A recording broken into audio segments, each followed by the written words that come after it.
교회는 소아시아의 에베소 교회 다음으로 있는 서모나 교회입니다. 서모나 교회는 에베소 지역과 많이 가까이 있는 지역인데, 특별히 이 서모나 교회는 물론 바울의 제3차 전도 여행 때에 세워졌던 교회입니다. 그런데 여러 아시아의 교회 중에서도 서모나 교회는 특별히 로마의 황제 숭배의 중심지였습니다.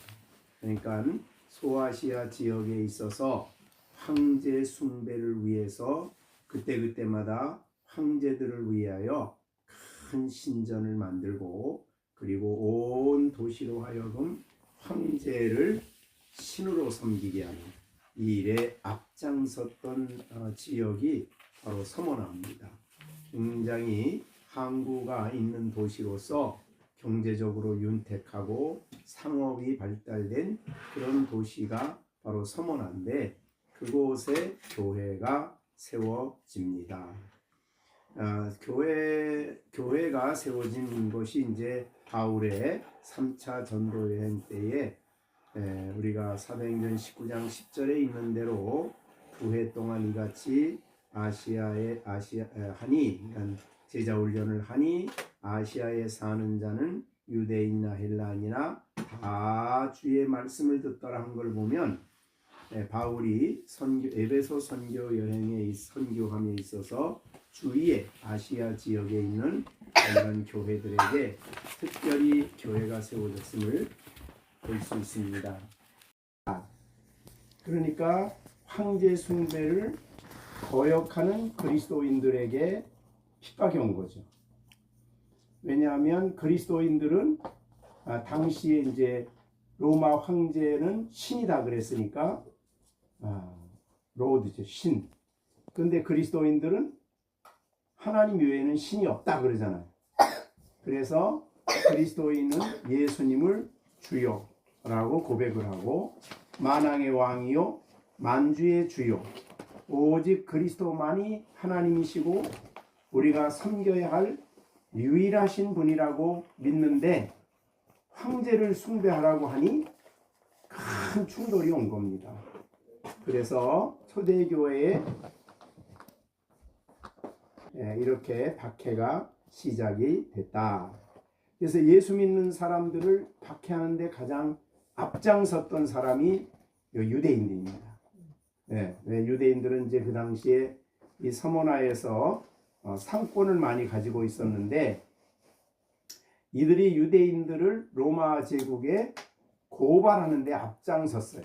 그래서 그 사람들을 여기서 뭐라고 하냐면, 유대인의 실상은 이 유대인이 아니요 사탄의 회당이다, 이렇게 자칭 유대인이라는 자들은 비방도 한다. 그러니까 이 사람들이 비방하는 것은 예수를 주인이라고 말하는 이것을 황제를 비방한다고 이제 이야기하고 그리스도인들을 비방했기 때문에 그들이 그리스도인들을 고발을 해서 이렇게 큰 박해가 이 지역에 있었던 겁니다.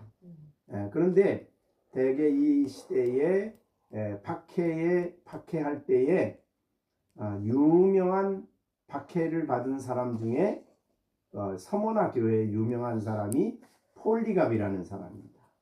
유명한 폴리갑 감독인데 너무나 그 사람은 이 백성들에게 너무나 훌륭한 인격을 소유하고 있었기 때문에 그 로마의 총독도, 서모나 지역의 총독도 그 폴리갑을 죽이는 일을 두려워했습니다. 그래서 폴리갑을 모든 사람 앞에서 이렇게 신문을 하게 되죠. 그래서 신문할 때에 어떻게 신문하냐면, 너는 예수를 주라라고 하는 것을 부인하라는 겁니다. 그러니까 그 당시에 주인은 황제인데, 황제만이 유일한 주가 되고 유일한 왕이 되어야 되는데, 그 예수를 나의 주인이시며 왕이시며 구세주라고 하니 그것을 이제 신문한 거죠. 그래서 그 원형 경기장에 폴리갑을 중간에 세워놓고 총독이 이렇게 신문을 합니다. 뭐라고 신문하냐면 로마의 총독이 이제라도 늦지 않았으니 그리스도를 주가 아니라 라고 비난을 하고 그를 모른다 라고 하면 그리고 가이사가 나의 주다 라고 하면 살려준다. 그렇게 얘기를 했습니다.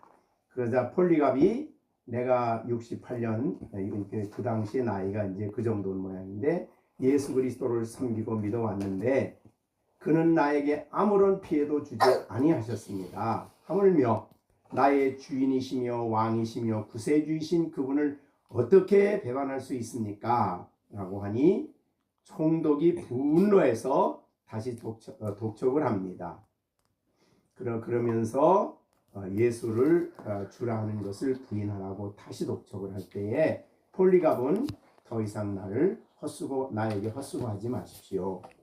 똑똑히 들으십시오. 예수님은 나의 주님이시며 나는 그리스도입니다. 이렇게 이야기를 합니다. 그러자 총독이 이제 내 운명은 내 손아귀에 있는데 다시 한번 묻는데 내 생각을 바꾸면 살려주지만 그러지 않으면 화형에 처하겠다. 이렇게 말을 합니다. 그때 이 폴리갑은 나는 1시간 정도면 다 타 없어질 몸입니다. 그것으로 나를 위협하지 마십시오. 그러나 악인은 장차 하나님의 영원한 심판의 형벌을 받고 영원한 불 속에 있을 것이요. 그러므로 나를 박해하는 당신도 예수 믿고 구원 받으십시오.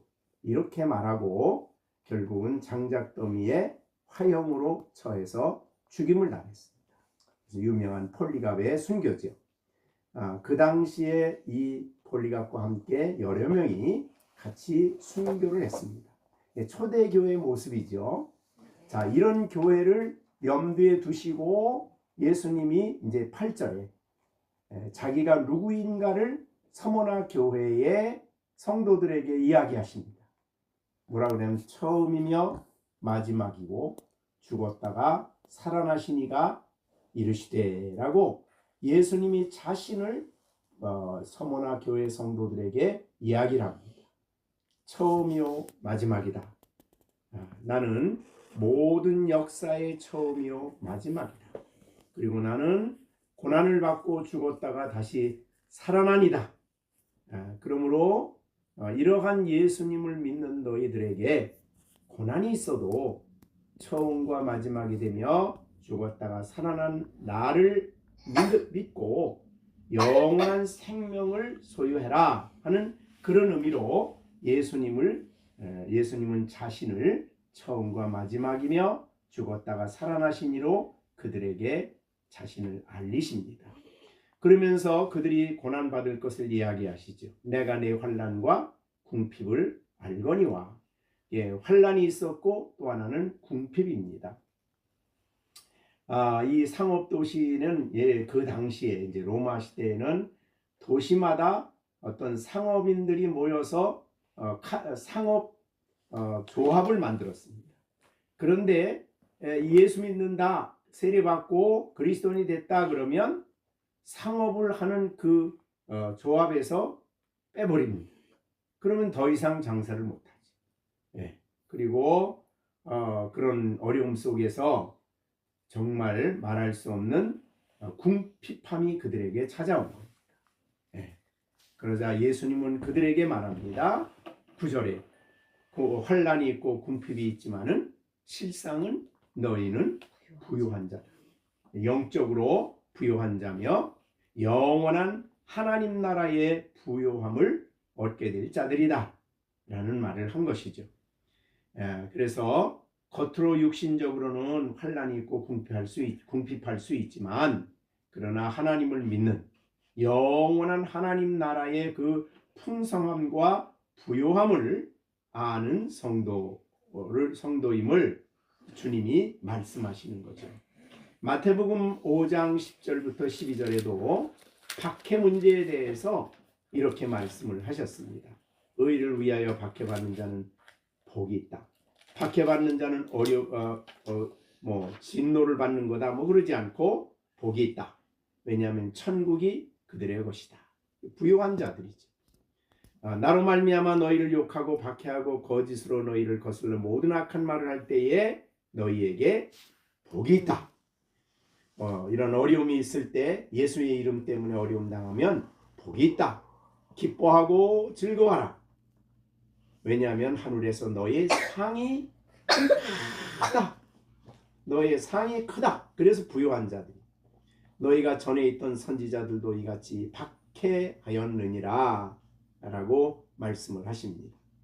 그러니까 박해에 대한 그리스도인의 자세, 이것이 바로 오늘 본문에 이제 예수님이 서머나 교회에게 주시는 위로죠. 고난이 있지만은 궁핍하지만 너희는 정말로 하늘나라의 부요함을 가지고 있는 자들이다. 그리고 너희를 박해하는 그들은 자칭 유대인이라 하지만은 하는 자들의 비방도 내가 나 믿는 성도들을 비방하는 거죠. 실상은 그들이 유대인이 아니요 사탄의 조정을 받는 사탄의 회당이다. 예수님이 그렇게 말씀을 하십니다. 참으로 놀라운 선언이죠. 지금도 우리가 신앙생활하면서 이 땅에서 하나님의 교회에 대해서 적대적이고 반대적인 그런 행동을 하고 취하는 그런 모든 자들은 사실은 사탄의 지배 속에 있는 사탄의 모임입니다. 너희는 장차받을 고난을 두려워하지 말아라. 그렇기 때문에 고난을 두려워하지 말아라. 예수의 이름 때문에, 복음 때문에, 진리 때문에 고난을 조금치도 두려워하지 말아라. 마귀가 장차 너희 가운데 몇 사람을 옥에 던져 시험을 받게 하리니 너희가 10일 동안 환난을 받으리라. 물론 10일은 이제 상징적인 수죠. 하나님이 정한 시간 동안만 환난이 있다. 그런 뜻입니다. 그러니 환난이 있다고 해서 두려워하지 말아라. 환난도 하나님의 섭리와 하나님의 일정 속에 포함되어 있는 것이다 라고 말씀을 합니다. 그러면서 환난 속에서 죽도록 충성해라. 지금 죽도록 충성, 아까 폴리갑 같은 경우지. 죽어도 충성하는 것입니다. 하나님께 대한 신앙이 흔들리지 않는 것입니다. 믿음이 조금치도 흔들리지 않는 것입니다. 죽음 앞에서도 담대하게 하나님 진리에 대해서 충성하고 믿음을 바르게 지키는 것이죠. 그러하면 내가 생명의 관을 내게 주리라. 영원한 하나님 나라의 생명을 너희에게 주리라. 그렇게 말씀한 거죠. 죽도록 충성하는 우리의 신앙생활이 되어야 될 것을 말씀하고 있습니다. 우리가 이 땅에 산다고 하면 얼마나 살겠습니까? 또한 이 땅에 산다고 하는 기간 동안 우리가 정말 믿음을 지키면서 고난을 당한다고 하더라도 그게 얼마 되지 않는 겁니다. 장차 우리에게 영원한 생명의 면류관을 받아 영생에 들어가 영원한 생명을 얻게 된 것을 생각하면 우리가 환난을 두려워하거나 불안해할 이유가 없고 예수님이 가르쳐 주신 대로 오히려 기뻐하고 즐거워하라 라는 말씀을 하시고 있는 것입니다. 뿐만 아니라 이 환난을 당할 때에 성도들에게 하나님은 놀라운 이 성령의 도우심으로 특별히 은혜를 주셔서 그 모든 시련을 넉넉히 이길 수 있도록, 시련을 극복할 수 있도록 그렇게 하나님이 성령을 통해서 특별히 도와주신다. 그렇게 말씀하고 있습니다. 그래서 베드로 사도, 물론 초대교회는 다 고난이 있었습니다. 그래서 베드로는 베드로전서 4장에 보면은 그런 말씀이 있습니다. 고난 4장 13절에 오히려 너희가 그리스도의 고난에 참여하는 것으로 즐거워하라. 이는 그의 영광을 나타내실 때 너희로 즐거워하고 기쁘게 하려 함이라. 너희가 그리스도의 이름으로 치욕을 당하면 복 있는 자다. 영광의 영 곧 그리스도의 영이 너희 위에 계신다. 그러니까 그 어려움을 감당할 수 있도록 성령이 붙들어 주신다. 그런 말씀이 되겠습니다. 그래서 우리가 고난 예수 때문에 어떠한 어려움이 온다 하더라도 두려워하지 말아야 된다는 것을 명확하게 말씀해 주시고 그것을 모델로 보여준 것이 바로 이 서머나 교회다. 그래서 땅에 있는 복을 받는 것이 우리의 목적이 아닙니다. 이 땅에 사는 동안에 예수 하나님께 충성하고 진리를 믿는 믿음을 굳게 지키며 믿음의 길을 걸어가는 우리들의 신앙이 돼야 되겠습니다. 서머나 교회는 그 당시에 교회에게 주신 말씀이지만 오늘 이 시대를 살아가는 우리들에게도 주시는 말씀이죠. 그래서 이 어려운 시대에 우리가 정말 진리를 위해서 복음을 위해서 가는 길을 가야 한다. 어려움이 있어도 흔들림이 없이 예수 믿는 믿음을 굳게 지키며 영원한 하늘나라에 대한 소망을 마음에 가지고 신앙생활을 해야 한다 하는 것을 우리에게 보여주시고 있습니다. 그래서 11절에 귀 있는 자는 성령이 교회들에게 하시는 말씀을 들을지어다. 그러니까 서머나 교회에게라고 하지 않고 교회들이라고 하는 것은 오늘날 이 시대에 우리에게도 하시는 말씀입니다. 이기는 자는 둘째 사망의 해를 받지 않는다. 이게 첫째 사망은 영적 사망이죠. 둘째 사망은 지옥입니다. 그래서 이기는 자, 끝까지 신앙을 지키며 믿음을 지키며 굳게 신앙 안에 서 있는 성도들에게 하나님은 지옥의 해를 받지 아니하도록 하나님께서 하늘의 생명의 관을 씌워주시는 놀라운 축복을 받게 하시는 것입니다. 이제 우리가 서머나 교회를 보면서 우리가 이 세상에 그리스도인으로 살아감에 있어서 어떠한 시련과 어려움이 있다고 할 때에 두려워하지 않고 오직 하나님을 바라보며 믿음을 굳게 지키는 우리가 돼야 되겠습니다. 시편 116편에서도 말씀한 대로 큰 환난을 당할 때도 우리는 우리 자신에 대해서 내가 환난이 있지만 그럼에도 불구하고 나는 하나님을 믿습니다 하는 확고한 신앙을 갖는 일이 우리에게 필요함을 서머나 교회를 통해서 보여주시고 있습니다. 믿는 사람은 아무런 어려움이 없다라고 성경이 말하지 않습니다. 어떠한 어려움에도 흔들림이 없고 그리고 육신적인 땅의 일시적인 것이 아니라 영원한 것을 바라보며 영원한 하나님 나라를 소망하며 살아가는 것이 우리의 신앙이요. 또한 이 땅의 짧은 인생, 짧은 삶 동안 우리가 하나님 믿는 신앙을 굳게 지키다가 영원한 영광의 나라에 설 것을 소망 중에 바라보며 살아가는 우리의 신앙이 돼야 되겠습니다. 하나님이 우리의 영의 눈을 밝혀주시고 정말 듣는 귀를 주셔서 오늘 이 서머나 교회를 통해 주시는 귀한 교훈의 말씀, 처음과 나중이 되시는 주님, 그리고 죽었다가 다시 살아나신 주님, 그분이 모든 역사의 주인이십니다. 당시의 로마의 총독은 이 폴리갑의 화형을 내리면서 내 생명은 내 손안에 있다라고 말했지만 거짓말입니다.